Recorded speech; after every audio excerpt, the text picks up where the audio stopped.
রাতুল রাগিনীকে জানায় যে সরোজিনী এখন খবর 16 আনার অফিসে গেছে। ও তো একটা খুচরো খাবরি। সরোজ অফিসে আসতেই সবাই হাততালি দিয়ে তাকে ওয়েলকাম করে। তবে কৌশানী ক্রমাগত তাকে অপমানজনক কথা বলতে থাকে। বলে, তুই আগেও একটা খুচরো খাবরি ছিলি, এখনও তাই আছিস। আমি অলওয়েজ তোকে আমার পায়ের তলাতেই রাখবো। সেই সময় চ্যানেলের হেড মিস্টার নাগ আসেন আর কৌশানীকে ধমক দিয়ে বলে যে নিজের বসের সাথে কেউ কখনো এরকম বিহেভ করে। তিনি কংগ্রাচুলেশনস জানিয়ে সরোজকে সাব এডিটর পোস্টের অফার লেটার হাতে তুলে দেয়। সরোজটা নিতে চায় না, কারণ সে নিজের যোগ্যতা অনুযায়ী অন্য পজিশনে কাজ করতে চায়। তার নামের পাশে চ্যাটার্জি পরিবারের নাম জুড়ে যাওয়ার সুবিধা সে নিতে চায় না। এরপর কৌশানী রাতুলকে কল করে সবটা জানায়। কৌশানী আর রাতুলের মধ্যে একটি সম্পর্ক আছে। রাতুল তাকে সাজেস্ট করে যে সরোজের ছায়াসঙ্গী হয়ে থাকতে হবে। রাগিনী রাতুলকে জানায় যে সরোজ নিজেই খবর 16 আনার চাকরির অফারটা ফিরিয়ে দিয়েছে। চ্যানেলের হেড ওকে ফোন করে জানিয়েছে।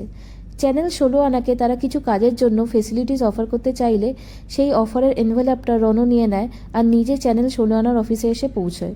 রনো চ্যানেলের হেডকে বলে যে সরোজের সম্পর্কে সমস্ত ডিটেলস আমার চাই, আর তার জন্য যা টাকা লাগে দেব। ওদিকে কৌশানী ইচ্ছে করে সরোজিনীকে 30 বছর আগের একটা পুরনো খবরের পেপার কাটিং রেকর্ড রুমে ধুলো জমা ফাইলগুলোকে ঘেটে বার করতে বলে। কৌশানী সরোজকে ইচ্ছে করে হ্যারাস করার জন্য এই কাজটা দিয়েছিল।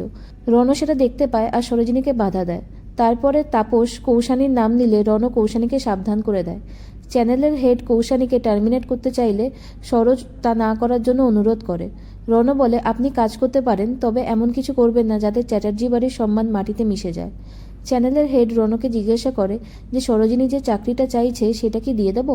রনো বলে যে চ্যাটার্জি বাড়ির মেয়েরা কখনো চাকরি করে না, বড় বড় কোম্পানি সামলায়, তবে সরোজিনী কি করবে সেটা তার ব্যাপার। এদিকে তাপসের কথায় সরোজের সন্দেহ হয় যে রাতুল সেদিনকে কিভাবে বেঁচে গেল। সরোজ পুতুলদিকে কল করে আর জানতে চায় যে ব্যাকডেটে কি এফআইআর করা যায়। পুতুলদি বলে ব্যাপারটা ইল্লিগাল, তবে করাই যায়। সরোজিনী ভাবে রাতুল হয়তো সেদিন এভাবেই বেঁচে গিয়েছিল।